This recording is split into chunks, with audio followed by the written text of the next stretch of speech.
Well, we return now to our coverage of the referendum on the 8th Amendment, and we're joined in studio now by Eamonn Cuiv, Fianna Fáil TD for Galway West, who is advocating a no vote in the referendum. Deputy Cuiv, thanks very much indeed for joining us this evening. I suppose if I ask you, first of all, the basic question, what is your key reason for voting no? Well, I believe that one strength in our Constitution is the protection of human life, all human life, born and unborn. And therefore I believe that that right should continue to be in our Constitution. And if there are issues that need to be dealt with, we can deal with them, but not taking away, as is proposed, all protection for unborn human life. And I think we have to remember, every human being that will come into this world in the future will be unborn at some stage. So what we're actually saying to them is, the most dangerous part of your life, the only time your right to life will not be protected, is in the womb. OK, can we talk through some of the issues that people who are planning to vote yes would have with this? I mean, let's talk first of all, about the reality of abortion pills. There's no way you can stop people procuring these pills online. Why not facilitate their use up to 12 weeks? Well, the reality is that in other countries where abortion is legal, and particularly if we look at our nearest neighbour, what we're told is a staggering amount of these are being bought and used online. So there's no reason to believe that this referendum will change that pattern in any significant way. But I suppose, Eamonn Cuiv, we've heard our Taoiseach say that it is a matter of time until a woman hemorrhages taking one of these pills. I mean, in effect, it's procuring an illegal, almost backstreet abortion, and that there's no medical supervision. So do you either go, listen, that's OK with me, you can keep buying them online, I'll do nothing about it, or do you say, OK, it's a problem, we're going to start prosecuting these women, we're going to start finding them? Well, it's not a question about prosecuting the women, and I've never been in favour of that. And when the protection of human life in pregnancy bill was going through, I spoke vehemently against the penalties that were proposed for women. The reality is, of course, the sale of illegal medicines online is a huge problem in this country, could cause huge damage to people, including, as the Taoiseach pointed out, severe damage to their health, even causing death. And that is something I think we have to tackle.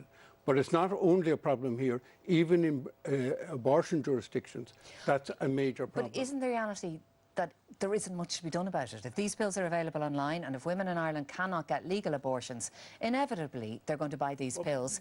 And what you're saying is, well, that's OK, let them take the risk. No, I'm not saying that. So what do you do? What do you do? First of all, the issue should be dealt with by the government. How? Of illegal medicines coming in. But second of all, it is a very difficult issue, like many issues in politics, to deal with. And we know in abortion jurisdictions that this is similarly a major problem. And the word used in connection with England was staggering amount of these being brought in. Therefore, this is not going to deal with the issue. But they're not going to face potential prosecution if they go to a hospital or if they go to a GP when they're in trouble. There is nobody going to be prosecuted. And if that is the issue, we can deal with that issue.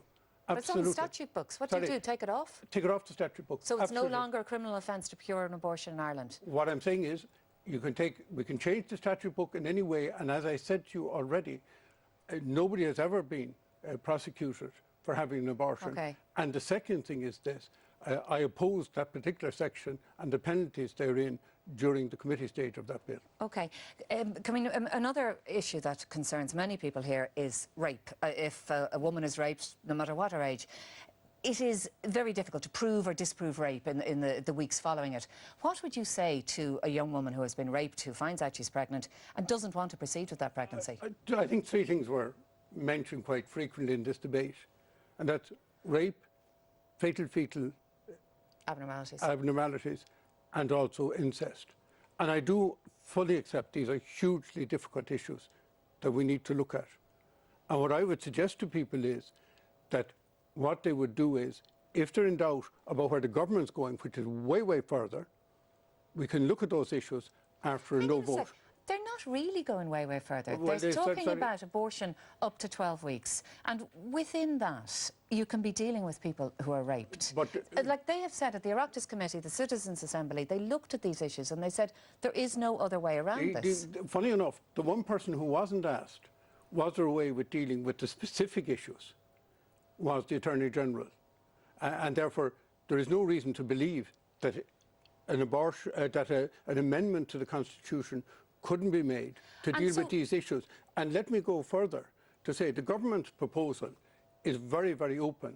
Basically what they're proposing is what you have in England, that is abortion up to 24 weeks on very, very wide grounds. Brian, it's abortion up to 12 weeks. No, sorry, on wider grounds. No, on 24 and weeks. after that, it has to go through a number of medics. No, sorry. The exact, if you look at the Abortion Act in England, and it says, for mental health grounds, which is 97% of the cases, the signature of 2 medics. When I looked at the bill here, it was exact copy and paste of what you have in England. Therefore, let's not, confuse it. Anybody who can go online, look at the 1967 Act, look at the proposed bill here, and on that specific issue, they are absolutely identical, but we're going a lot further than Britain because we're introducing, and for what no people reason would say who whatsoever. have looked at this is that we are reflecting the reality of life for Irish women. But can I ask you, I suppose the very fundamental core of this is, why should a state have the right to say to a woman who does not want to be pregnant for whatever reason, rape, incest, or whatever, social reasons, financial reasons, why should the state have the right to say to her, it doesn't matter what you think, feel or believe, it doesn't matter about your bodily autonomy, you will proceed with this pregnancy? Well, obviously a woman's bodily autonomy has to be protected and preserved, and a woman in pregnancy, if there's any risk to the woman's life, it has to be protected.